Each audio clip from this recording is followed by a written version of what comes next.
대감 제발 버텨주십시오. 내 이놈 역적의 이름을 대라. 제발 용서하십시오. 이름을 대라. 모릅니다. 정말 모릅니다. 차라리 이 목숨을 가져가라.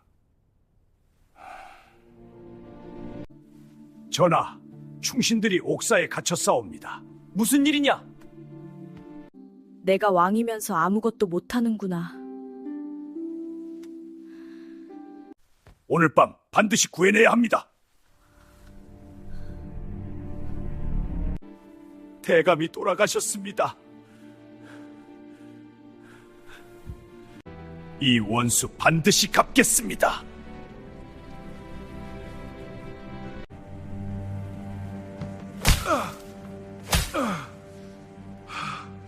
만약 단종이 살아남았다면 이 질문에서 시작된 이야기입니다. 역사는 바꿀 수 없지만 상상은 자유니까요. 여러분의 구독과 좋아요가 이 이야기를 끝까지 완성시키는 힘입니다. 숙종조에 이르러 세상에 전하는 이야기입니다. 단종대왕 즉위 원년 간디 12살의 어린 임금이 선왕의 뒤를 이어 용상에 오르셨으니 이는 문종대왕께서 재위 2년여 만에 승하하신 까닭이었습니다. 태상 인심이 흉흉하고 조정의 기강이 어지러워 대신들은 저마다 제 욕심을 채우기에 바쁘고 간신배들은 어린 임금을 업신여기기 일쑤였습니다. 경복궁 근정전 촛불이 흔들리는 밤 어린 단종이 홀로 용상에 앉아 있었습니다. 주위에는 아무도 없었습니다. 내관들도 상궁들도 모두 물러가고 오직 그림자만이 그의 벗이었습니다. 아바마마 단종이 나직이 중얼거렸습니다. 그의 눈에 눈물이 고여 있었습니다. 어찌하여 저를 두고 가셨습니까? 저는 어찌해야 하옵니까? 12살 소년에게 왕위는 너무나 무거운 짐이었습니다. 아버지 문종은 병석에서도 어린 아들을 걱정하며 대신들에게 잘 보필하라 당부하고 눈을 감으셨습니다. 그러나 그 당부는 공허한 메아리가 되어버렸습니다. 전하, 밤이 깊었사옵니다. 문 밖에서 늙은 내관 최환의 목소리가 들렸습니다. 단종이 눈물을 훔치며 대답했습니다. 들어오너라. 최환이 조심스럽게 문을 열고 들어왔습니다. 그는 문종 때부터 궁궐에서 일한 충직한 내관이었습니다. 어린 단종을 친손자처럼 아꼈습니다. 전하, 옥체를 보존하셔야 하옵니다. 이리 밤늦도록 주무시지 않으시면. 최환아. 단종이 최환을 바라보았습니다. 과인에게 진정한 충신이 있느냐? 전하, 그 무슨 말씀을. 조정의 대신들은 모두 과인을 어린아이 취급한다. 숙부인 수양대고는 날카로운 눈으로 과인을 노려보고 황보인과 김종선은 서로 권력 다툼에 바쁘다. 과인을 진정으로 걱정하는 자가 있느냐? 최환이 무릎을 꿇었습니다. 전하, 이 늙은 것이 있사옵니다. 비록 미천한 내관이오나 전하를 위해서라면 목숨을 바칠 각오가 되어 있사옵니다. 단종이 쓸쓸히 웃었습니다. 고맙다, 최환아. 내 충성만은 믿는다. 그 무렵 한양 도성 밖 어느 으슥한 골목 한 사내가 담벼락에 기대 앉아 있었습니다. 남루한 옷차림에 헝클어진 머리, 얼핏 보면 거지와 다름없었습니다. 그러나 자세히 보면 그의 눈빛이 예사롭지 않았습니다. 맑고 깊은 눈, 비록 초라한 행색이나 그 안에 숨길 수 없는 선비의 기품이 서려 있었습니다.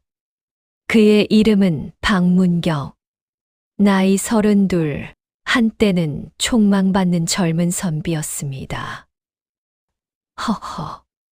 박문경이 자조적으로 웃었습니다. 그의 손에는 낡은 책 한 권이 들려 있었습니다. 논어였습니다. 배움이 무슨 소용인가? 이 난세에 그리 밥을 먹여주던가. 그가 중얼거리며 하늘을 올려다보았습니다. 초승달이 구름 사이로 희미하게 빛나고 있었습니다. 박문경의 아버지 박수겸은 한때 홍문관 부제학을 지낸 명망 높은 학자였습니다. 그러나 세종대왕 말년 조정의 권력 다툼에 휘말려 억울한 누명을 쓰고 처형당했습니다. 집안은 풍비박산이 나고 어린 박문경은 하루아침에 죄인의 자식이 되었습니다. 아버지. 박문경이 눈을 감았습니다. 아버지가 끌려가던 날의 기억이 떠올랐습니다. 그날은 비가 내렸습니다. 아버지, 아버지. 10살의 어린 박문경이 울부짖으며 뒤를 쫓았습니다. 포졸들에게 끌려가는 아버지의 뒷모습이 점점 멀어졌습니다. 문경아. 박수겸이 뒤를 돌아보며 외쳤습니다. 울지 마라. 사내대장부가 눈물을 보여서는 안 된다. 아버지, 아버지, 내 말을 잘 들어라. 박수겸이 포졸들에게 끌려가면서도 아들에게 말했습니다. 충과 의를 잊지 마라.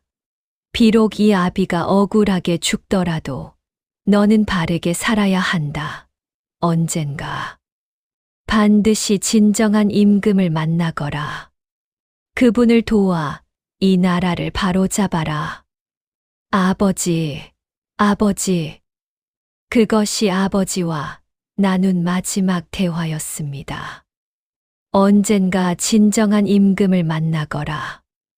박문경이 눈을 떴습니다. 그의 눈에 복잡한 감정이 스쳤습니다. 아버지, 그 진정한 임금이란 어디 있는 것입니까?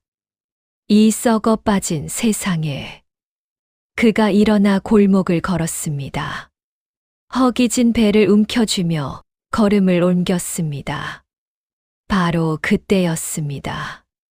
거기 누구시오? 뒤에서 젊은 목소리가 들렸습니다.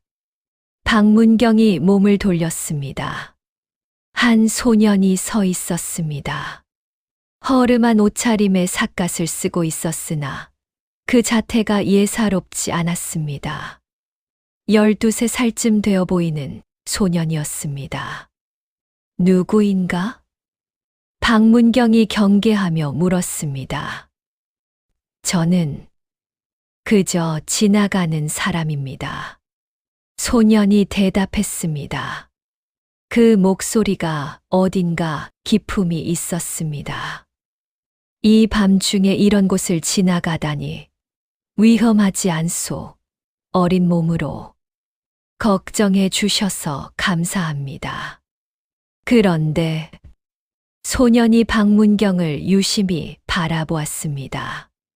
선생께서는 어찌 이런 곳에 계십니까? 그 손에 든 책은 논어 아닙니까? 박문경이 깜짝 놀랐습니다.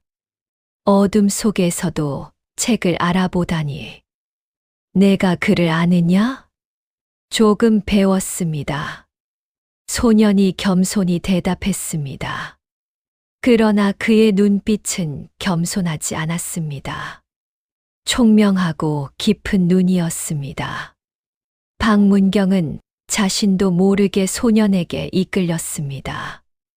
무언가 다른 것이 이 소년에게서 느껴졌습니다. 앉아라. 박문경이 담벼락 곁에 자리를 잡으며 말했습니다. 이야기나 좀 나누자꾸나. 그렇게 둘의 대화가 시작되었습니다. 처음에는 어색했으나 점점 깊은 이야기로 빠져들었습니다. 선생께서는 어찌 이런 처지가 되셨습니까? 소년이 조심스럽게 물었습니다. 박문경이 씁쓸하게 웃었습니다. 긴 이야기입니다. 아버지가 억울한 누명을 쓰고 돌아가시고 집안이 망했습니다. 과거에 응시할 수도 없고 이제는 이렇게 거지꼴이 되어 떠돌고 있습니다. 억울한 누명이라 하셨습니까? 소년의 눈이 번쩍 빛났습니다. 그렇습니다. 아버지는 결백하셨습니다. 그러나 권력자들의 모함에 빠져 박문경이 말끝을 흐렸습니다. 세상이 이리 불공평합니까? 소년이 나직이 물었습니다. 그의 목소리에 분노가 섞여 있었습니다. 그렇습니다. 이 세상은 불공평합니다. 정의는 없고 권력만이 있을 뿐입니다. 그러면 선생께서는 세상을 원망하십니까? 박문경이 소년을 바라보았습니다. 묘한 질문이었습니다. 원망합니까? 그가 잠시 생각에 잠겼습니다. 처음에는 원망했습니다. 하늘을, 세상을, 모든 것을. 그러나 이제는요? 원망해 봤자 아무것도 변하지 않는다는 것을 알았습니다. 중요한 것은 앞으로 어떻게 사느냐입니다. 앞으로요? 박문경이 고개를 끄덕였습니다. 아버지께서 돌아가시며 말씀하셨습니다. 언젠가 진정한 임금을 만나 이 나라를 바로잡으라고. 진정한 임금. 소년이 그 말을 되뇌었습니다. 그의 눈에 복잡한 감정이 스쳤습니다. 선생께서 생각하시는 진정한 임금이란 어떤 분입니까? 박문경이 하늘을 올려다보았습니다. 백성을 사랑하고 충신을 가까이 하며 정의로운 세상을 만드는 분입니다. 권력에 눈이 멀지 않고 백성의 소리에 귀 기울이는 분입니다. 그런 분이 계실까요? 모르겠습니다. 박문경이 쓸쓸히 웃었습니다. 그러나 아버지의 유언이기에 저는 포기하지 않습니다. 언젠가 그런 분을 만날 수 있다고 믿습니다. 소년이 한참 동안 박문경을 바라보았습니다. 그의 눈에 눈물이 글썽이고 있었습니다. 선생, 왜 그러느냐? 저도 그런 분이 되고 싶습니다. 뭐라? 박문경이 의아한 표정을 지었습니다. 백성을 사랑하고 충신을 가까이 하고 그런 사람이 되고 싶습니다. 소년의 목소리가 떨렸습니다. 그러나 저는 너무 어리고 너무 무력합니다. 곁에 믿을 사람도 없고 모두가 저를 업신여깁니다. 어찌해야 할지 모르겠습니다. 박문경은 소년의 눈을 보았습니다. 그 눈 속에 깊은 고독과 슬픔이 서려 있었습니다. 마치 자신의 어린 시절을 보는 것 같았습니다. 너, 혹시, 박문경이 무언가 깨달은 듯 물었습니다. 그러나 소년이 먼저 입을 열었습니다. 선생, 솔직히 말씀드리겠습니다. 소년이 삿갓을 벗었습니다. 달빛 아래 드러난 얼굴은 곱고 어렸으나 그 눈빛만큼은 범상치 않았습니다. 저는 이 나라의 임금입니다. 박문경의 눈이 크게 떠졌습니다. 뭐라 하셨습니까? 저는 단종입니다. 조선의 임금입니다. 박문경은 순간 아무 말도 할 수 없었습니다. 눈앞에 소년이 임금이라니. 이런 밤중에 이런 누추한 곳에 허름한 옷차림으로. 전하? 박문경이 황급히 무릎을 꿇으려 했습니다. 그러나 단종이 그를 막았습니다. 하지 마세요. 여기서 그런 예를 갖추면 사람들 눈에 띕니다. 그러나 전하, 어찌 이런 곳에. 궁궐이 답답했습니다. 단종이 쓸쓸히 웃었습니다. 저를 진정으로 대해주는 사람이 없습니다. 모두가 가면을 쓰고 있습니다. 그래서 때때로 이렇게 몰래 빠져나옵니다. 백성들의 삶을 보고 진짜 사람들을 만나고 싶어서. 전하, 그리고 오늘 선생을 만났습니다. 단종이 박문경을 바라보았습니다. 선생의 이야기를 들으니 선생이야말로 제가 찾던 분인 것 같습니다. 저요? 선생은 불의에 굴하지 않고 정의를 잃지 않았습니다. 비록 고난 속에 계시지만 마음만은 고드십니다. 그런 분이 제 곁에 필요합니다. 박문경은 믿기 어렵다는 표정으로 어린 임금을 바라보았습니다. 12살 소년에게서 이런 말이 나오다니. 전하, 선생 부탁드립니다. 단종이 박문경의 손을 잡았습니다. 저를 도와주세요. 저 혼자는 이 무거운 짐을 감당할 수 없습니다. 박문경의 눈에 눈물이 고였습니다.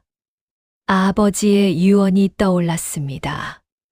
언젠가 진정한 임금을 만나거라. 이 어린 임금이, 이 소년이 바로 그분이란 말입니까? 전하, 박문경이 무릎을 꿇었습니다. 이 박문경, 미천한 몸이오나 전하를 위해 목숨을 바치겠습니다. 단종의 눈에도 눈물이 맺혔습니다. 고맙습니다, 선생. 전하, 제가 곁을 지키겠습니다. 무슨 일이 있어도 전하를 보필하겠습니다. 둘의 손이 굳게 맞잡혔습니다. 그날 밤, 둘은 날이 새도록 이야기를 나누었습니다. 단종은 궁궐에서의 고독과 두려움을 털어놓았고, 박문경은 자신의 과거와 꿈을 이야기했습니다. 동이 틀 무렵, 단종이 일어섰습니다. 이제 돌아가야 합니다. 오래 비우면 들킵니다. 전하, 조심히 가시옵소서. 선생, 이것을 받으세요. 단종이 품에서 무언가를 꺼냈습니다. 작은 옥패였습니다. 용이 새겨진 배곡으로 어렴풋이 빛나고 있었습니다. 이것은 제 신표입니다. 이것을 가지고 계시면 언젠가 필요할 때 제게 올 수 있을 것입니다. 박문경이 떨리는 손으로 옥패를 받았습니다. 전하, 반드시 다시 만납시다, 선생. 단종이 미소 지었습니다. 그 미소가 아침 햇살에 빛났습니다. 기다리겠습니다.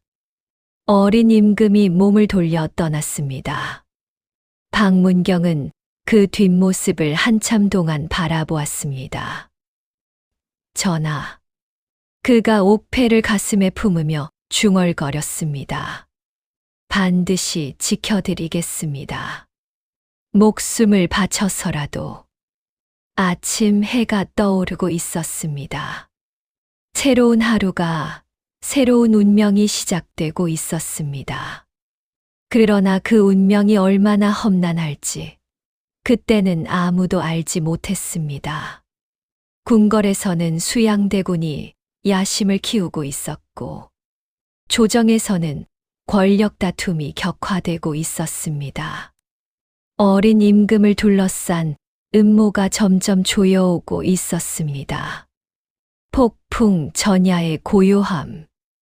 그 속에서 단종과 박문경의 인연은 싹트기 시작했습니다. 그로부터 한 달 후, 계유년 10월, 수양대군이 마침내 칼을 빼들었습니다.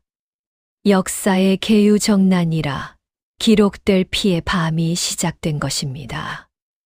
계유년 10월 초열흘, 한야, 밤하늘이 핏빛으로 물들었습니다.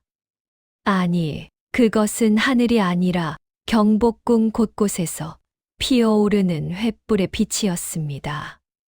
비명과 칼 부딪히는 소리가 밤 공기를 찢었습니다. 계유정난.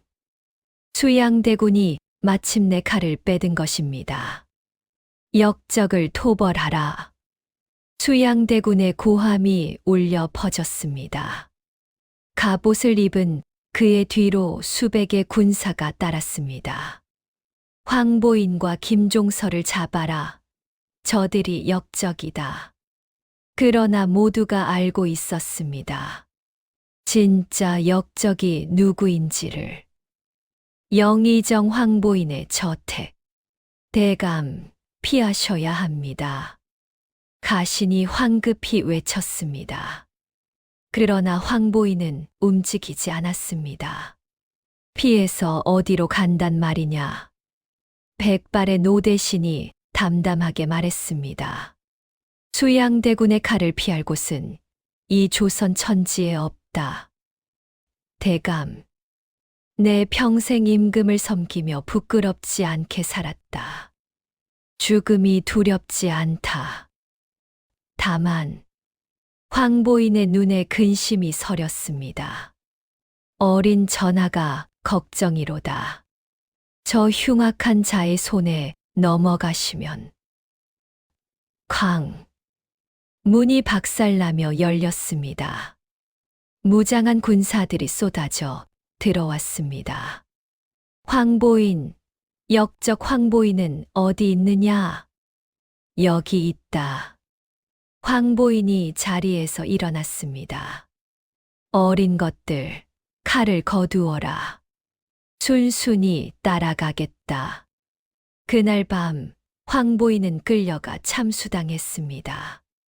김종서도 마찬가지였습니다. 조정의 원로 대신들이 하룻밤 사이에 모조리 목숨을 잃었습니다. 경복궁 대전. 12살의 단종이 용상에 앉아 있었습니다. 그의 얼굴은 새하얗게 질려 있었습니다. 주위에는 피 묻은 칼을 든 군사들이 가득했습니다. 그 앞에 수양대군이 서 있었습니다. 갑옷 위로 피가 튀어 있었으나 그의 눈은 차갑게 빛나고 있었습니다. 전하, 수양대군이 무릎을 꿇었습니다. 그러나 그것은 충성의 예가 아니었습니다. 승자의 조롱이었습니다. 역적 황보인과 김종서를 처단하였사옵니다. 이제 조정이 평안해졌사옵니다. 숙부. 단종의 목소리가 떨렸습니다. 그들이 정녕 역적이었습니까? 물론이옵니다. 수양대군이 고개를 들었습니다. 그 눈에 위험한 빛이 번쩍였습니다. 저들은 전하를 조종하여 권력을 독점하려 하였사옵니다. 신이 아니었다면 전하께서도 위험하셨을 것이옵니다. 단종은 알고 있었습니다. 그것이 거짓말이라는 것을. 황보인과 김종서는 비록 권력 다툼을 하였으나 적어도 자신에게 충성하는 신하들이었습니다.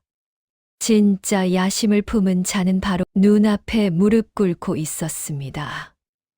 그러나 무엇을 할 수 있겠습니까? 주위에는 수양대군의 군사들로 가득했고 자신은 어린 소년에 불과했습니다. 전하, 한 가지 청이 있사옵니다. 무엇입니까? 조정이 혼란하니 신에게 국정을 맡겨 주시옵소서. 신이 전하를 보필하여 태평성대를 이루겠사옵니다. 그것은 청이 아니었습니다. 명령이었습니다. 거부하면 자신도 황보인의 뒤를 따르게 될 것임을 단종은 알았습니다. 알겠습니다. 단종이 힘없이 대답했습니다. 숙부에게 맡기겠습니다. 수양대군의 입가에 승리의 미소가 떠올랐습니다. 성은이 만극하옵니다, 전하. 그날 밤 조선의 실권은 수양대군에게 넘어갔습니다. 단종은 이름뿐인 허수아비, 임금이 되었습니다. 그 무렵 한양 외곽의 어느 민가 박문경이 숨죽이며 밖을 내다보고 있었습니다. 거리에는 무장한 군사들이 돌아다니고 곳곳에서 비명이 들려왔습니다. 큰일이다. 그가 이를 악물었습니다. 수양대군이 거사를 일으켰구나. 박문경은 계유정난의 소식을 듣자마자 숨어들었습니다. 그는 이미 감시 대상이었습니다. 역적의 아들이라는 낙인이 찍힌 그가 궁궐 근처를 얼쩡거렸다는 보고가 올라간 것입니다. 전하, 그가 품속의 옥패를 꺼내 바라보았습니다. 전하께서는 무사하신 것입니까? 바로 그때였습니다. 쾅쾅쾅. 문을 두드리는 소리가 울렸습니다. 열어라. 안에 누가 있는지 안다. 박문경의 얼굴이 굳어졌습니다.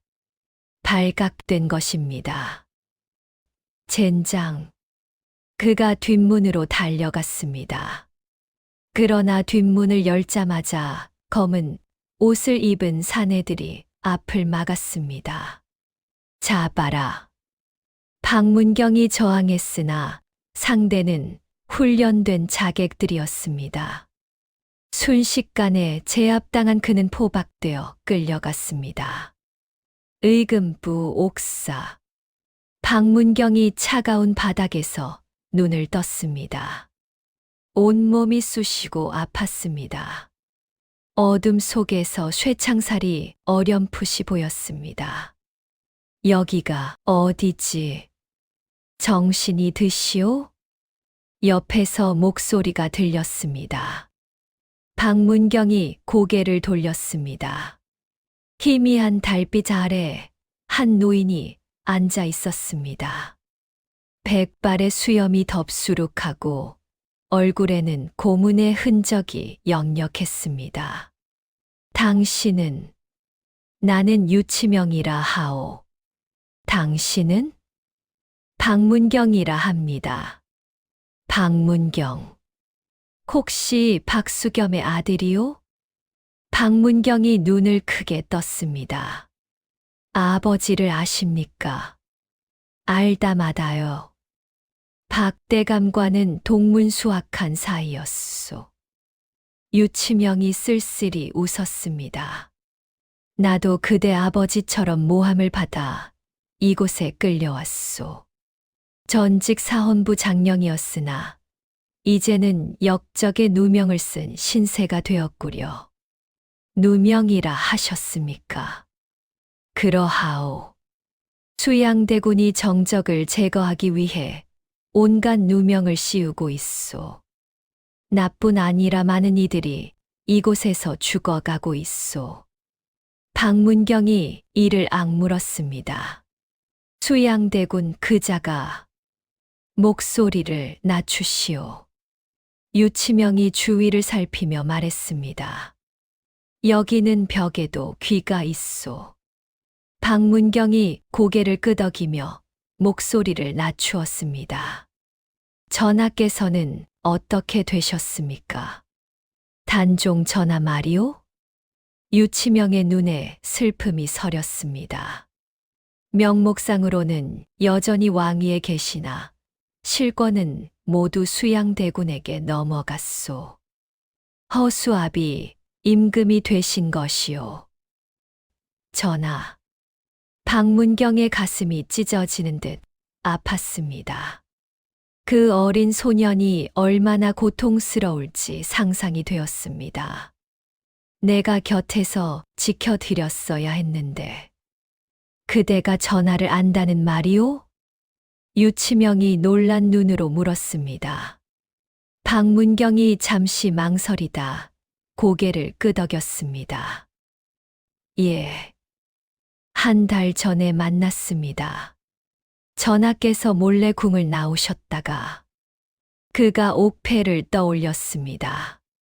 체포될 때 빼앗겼을 터였습니다. 옥패. 옥패를 받았었는데.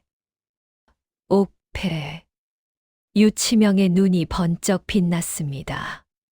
그대가 전하의 옥패를 받았단 말이오? 예. 그러나 체포될 때. 이런. 유치명이 탄식했습니다. 그것이 적의 손에 들어갔다면 큰일이오. 전하께서 바깥과 접촉하셨다는 증거가 될 수 있소. 박문경의 얼굴이 하얗게 질렸습니다. 그러면 전하께서 위험해. 걱정 마시오. 유치명이 박문경의 어깨를 잡았습니다. 수양대군은 아직 전하를 해칠 수 없소. 명분이 없으니까. 전하를 해치면 천하의 역적이 되오. 그러나 우리가 해야 할 일이 있소. 유치명이 목소리를 더욱 낮추었습니다. 전하께 이 상황을 알려야 하오. 그리고 바깥의 동지들과 연락해야 하오. 어떻게요? 우리는 이 옥사에 갇혀 있지 않습니까? 방법이 있소. 유치명이 희미하게 미소 지었습니다. 내게 믿을 만한 자가 있소. 이 옥사의 하그, 옥졸 중 한 명이요. 그날 밤부터 유치명과 박문경은 비밀리에 계획을 세웠습니다. 유치명이 말한 옥졸은 만석이라는 젊은 사내였습니다. 그는 유치명에게 은혜를 입은 자로 위험을 무릅쓰고 둘을 도와주겠다고 했습니다. 대감 부르셨습니까? 만석이 조심스럽게 다가왔습니다. 만석아, 부탁이 있다. 유치명이 만석의 손을 잡았습니다. 이 서신을 궁궐에 전해야 한다. 전하의 측근 내관 최환에게. 최환 내관이요? 그래.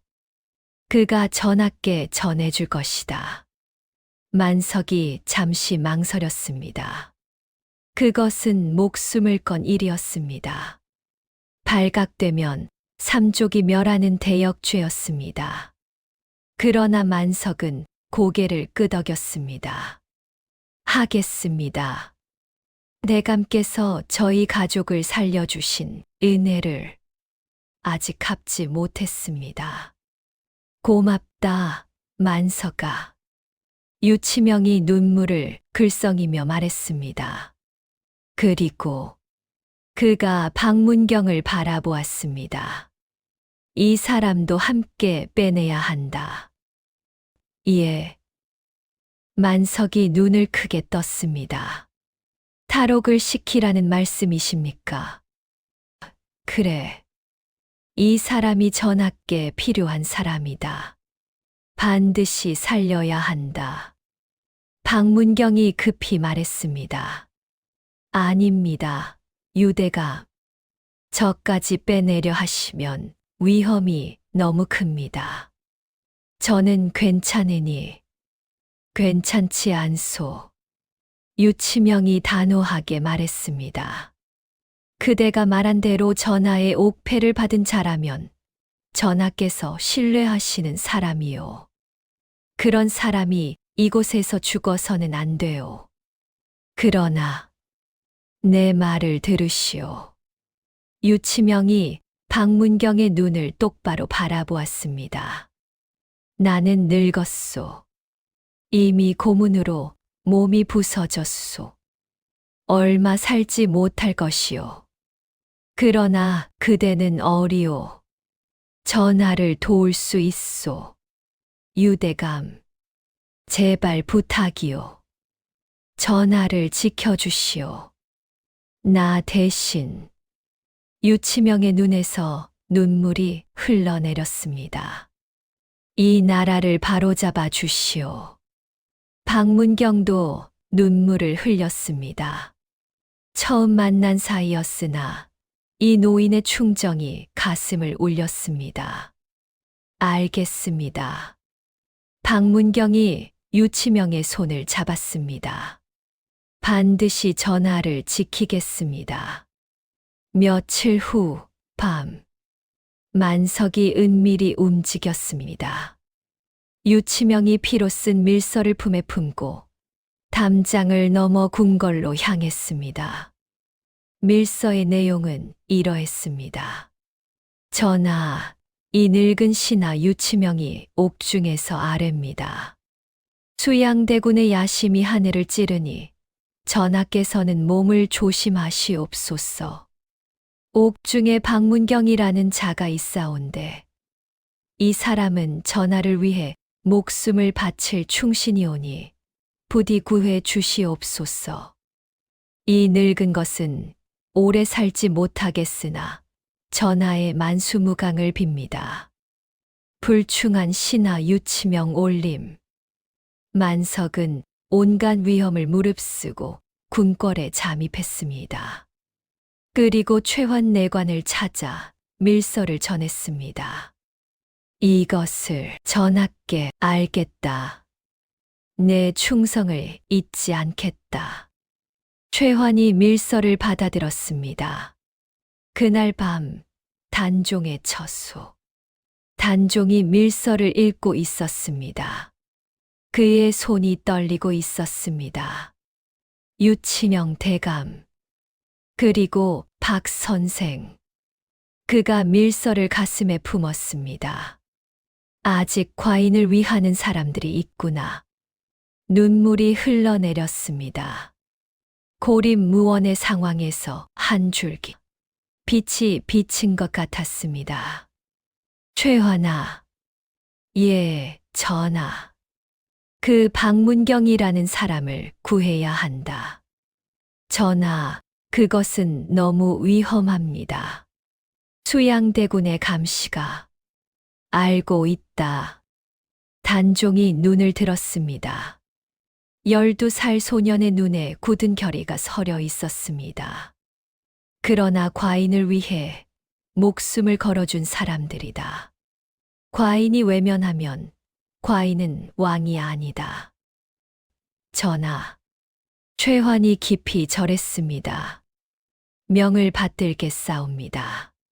최환은 비밀리에 움직였습니다. 궁궐 안에서 신뢰할 수 있는 몇몇 내관과 나인을 모아 구출 작전을 계획했습니다. 위험하다는 것은 안다. 그러나 전하의 명이시다. 목숨을 바치겠습니다. 젊은 내관들이 결의에 찬 표정으로 대답했습니다. 그리고 닷새 후 늦은 밤, 의금부 옥사 담장 밑에 작은 구멍이 뚫렸습니다. 만석이 안에서 도운 것이었습니다. 박 선생, 어서요. 만석이 속삭였습니다. 여기로 나가시면 최환 내관이 기다리고 있습니다. 박문경이 구멍 앞에 섰습니다. 그리고 유치명을 돌아보았습니다. 대감, 어서 가시오. 유치명이 미소 지었습니다. 나는 괜찮소. 이미 각오한 바 있소. 대감, 함께 가시지요. 안 돼요. 유치명이 고개를 저었습니다. 내가 함께 탈옥하면 추격이 심해지요. 그대 혼자라면 눈에 띄지 않을 것이요. 허나, 서두르시게. 유치명이 단호하게 말했습니다. 그리고 전하께 전해주시오. 이 늙은 신하가 끝까지 충성을 다했다고. 박문경의 눈에서 눈물이 흘러내렸습니다. 반드시 전하겠습니다. 고맙소. 자, 어서 가시오. 박문경이 몸을 돌려 구멍으로 기어 나갔습니다. 마지막으로 뒤를 돌아보았을 때 유치명이 미소 지으며 손을 흔들고 있었습니다. 그것이 유치명을 본 마지막이었습니다. 담장 밖에서는 최환이 기다리고 있었습니다. 박 선생입니까? 예. 어서 따라오십시오. 시간이 없습니다. 둘은 밤의 어둠을 틈타 달렸습니다. 좁은 골목을 지나고 담장을 넘고 마침내 한양 외곽의 한 폐가에 도착했습니다. 여기서 잠시 숨어 계십시오. 최환이 숨을 헐떡이며 말했습니다. 내일 전하께서 직접 오실 것입니다. 전하께서 말입니까? 예. 전하께서 그리 명하셨습니다. 박문경의 눈에 눈물이 고였습니다. 전하. 다음 날 밤, 폐가에 한 소년이 찾아왔습니다. 허름한 옷에 삿갓을 쓴 모습이었으나 박문경은 단번에 알아보았습니다. 전하. 선생. 둘이 부둥켜 안았습니다. 무사하셨습니까, 선생? 전하, 어찌 이리 위험한 곳까지. 선생을 만나야 했습니다. 단종이 박문경의 손을 잡았습니다. 선생이 고통받고 있다는 소식을 듣고 가만히 있을 수 없었습니다. 전하. 박문경이 무릎을 꿇었습니다. 유치명 대감께서 전하께 말씀드리라 하셨습니다. 끝까지 충성을 다했다고. 단종의 눈에 눈물이 맺혔습니다. 유대감은 어찌 되셨습니까? 저를 빼내시며 남으셨습니다. 아마도. 박문경이 말끝을 흐렸습니다. 단종은 알았습니다. 유치명이 살아남기 어려울 것이라는 것을. 유대감. 단종이 눈물을 훔쳤습니다. 과인을 위해 그리 많은 분들이. 전하. 박문경이 단종의 어깨를 잡았습니다. 유대감의 희생을 헛되이 해서는 안 됩니다. 전하께서는 살아남으셔야 합니다. 그리고 언젠가 이 나라를 바로잡으셔야 합니다. 단종이 박문경을 바라보았습니다. 그의 눈에 새로운 결의가 피어올랐습니다. 알겠습니다. 어린 임금이 고개를 끄덕였습니다. 과인은 살아남겠습니다. 반드시 이 나라를 바로잡겠습니다. 전하. 박문경이 깊이 절했습니다. 이 박문경 목숨을 바쳐 전하를 보필하겠습니다. 둘의 손이 다시 한번 굳게 맞잡혔습니다. 밖에서 달구는 소리가 들렸습니다. 새벽이 밝아오고 있었습니다. 그러나 그들은 알지 못했습니다. 이튿날 박문경의 탈옥 사실이 발각되었습니다. 수양대군이 진노하여 옥사를 뒤집어 엎었고 유치명은 잔혹한 고문 끝에 목숨을 잃었습니다. 누가 도왔느냐 말해라. 유치명이 피를 토하며 웃었습니다. 죽어도 말 안 한다, 개자식아. 그는 끝까지 입을 열지 않았습니다. 만석도 마찬가지였습니다. 둘 모두 박문경과 단종을 지키기 위해 목숨을 바쳤습니다. 며칠 후 박문경은 숨어 있던 곳에서 유치명의 죽음 소식을 들었습니다. 유대감이 돌아가셨습니다. 전령이 침통하게 말했습니다. 고문 끝에. 그러나 끝까지 아무것도 말씀하지 않으셨습니다. 박문경이 하늘을 올려다보았습니다. 눈물이 흘러내렸습니다. 대감. 그가 이를 악물었습니다. 반드시 대감의 원수를 갚겠습니다. 이 나라를 바로잡겠습니다. 그때까지 그가 주먹을 불끈 쥐었습니다. 전하를 지키겠습니다. 그로부터 얼마 후 수양대군은 마침내 본색을 드러냈습니다. 전하, 왕위를 내려놓으시지요.